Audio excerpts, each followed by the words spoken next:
Nitondra vokatsoa sy dingana ao amin'ny tanjona kinendrin'ny Mamafy ny vovonana natao teny Ambomanga ny volana septambra lasa teo. Isan'ny zava-dehibe ny fanamorana ny fampivondronana ireo ray aman-dreny ara-drazana rehefa misy fifampidiniana amin'ny fanatsarana ny asam-piandrianana. Noraisina ohatra tamin'izany ny olana ankehitriny izay famorina izy ireo amin'izao fotoana hitadiavam-bahaolana. Viana napetraka ihany koa ny fifanotronana amin'ny fomba amam-panao ny sapoko na ahavitana dingana maromaro tao ao. Ny tanjona sy voafetra mihitsy ny fotoana ahatanterahany.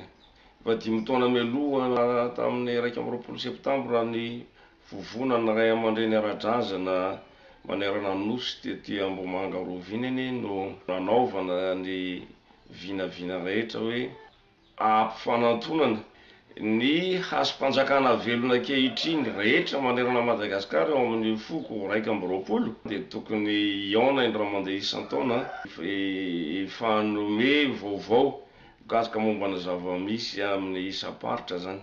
Efa mifandray amin'izany ny zavatra misy amin'izao fotoana izao miaona eto Antananarivo daholo ny akamaroan'ny ray aman-dreny ara-drazana manerana nosy amin'izao mandray anjara amin'ny mikasika momba ny fandaminana ny fiainam-bahoaka.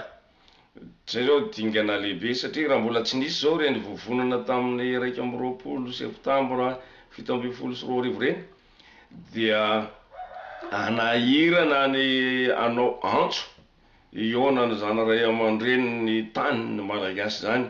Raha vao mikorotana ny vahoaka dia ny asam-piandrianana zay tehirizin'ireo ray aman-dreny ara-drazana ireo zany no misy ny voakitikitika tany misy olobe tsy miady zazy. Vao ngambany eo amin'ny tapabolana mahery kely eo zao ny solotena ny foko 120 mihitsy zany no nandeha nanotrona ny fitampo natao tany Manaratsandry sy ny Marovoay.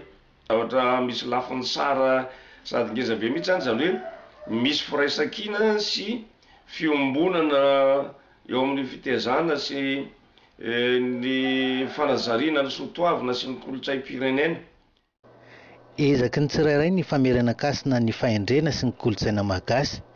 Tsy manakana velively ny fandraisana ny fivoarana vahiny anefa izany raha hay ny mampivady azy ireny amin'ny soatoavina efananantsika. Ny ady amin'ny vony kolotsaina izay tena ifotoran'ny fikambanana Mamafy. Ka io hitatra hatrany amin'ny fanabeazam-pirenena satria eo zao dia izay nandeha rehetra tany amin'ny fitapo-tany zao ny ray aman-dreny ara-drazana dia efa mahay ny fomba fitampo.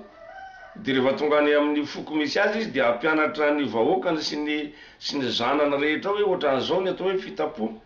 Ka rehefa ifampitsidika sy ifanotrona ohatran'izany manerana Madagasikara isaky ny fomba dia eo amin'izay ary fa ny foko anankiray ahay ny fomba sy ny fady ary ny soatoavina sy ny kolotsainy ny foko 120 na ny 120 ery amin'ny ilany ery. Satria masina manko sady manan-kery ary mifandray amin'ny toe-tsaina voajanahary zay nananany malagasy teto hatramin'izay zany fomba zany any amin'le fampiarana azy amin'ny fiarahamonina amin'ny foko samy foko isan-karazany ahitana an'izany.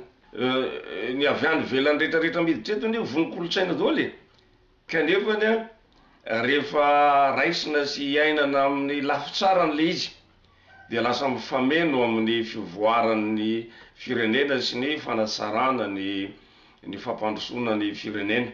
Fa le ray aman-dreny ny malagasy mihitsy no tsy miezaka mampivady an'izay.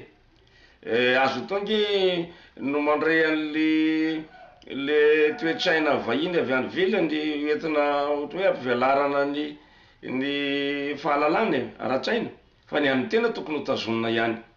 Ny an'ny tena zany tokony ho tazonina ihany fa atao tombony ho an'ny taranaky ny malagasy ny fahalalana avy any ivelany.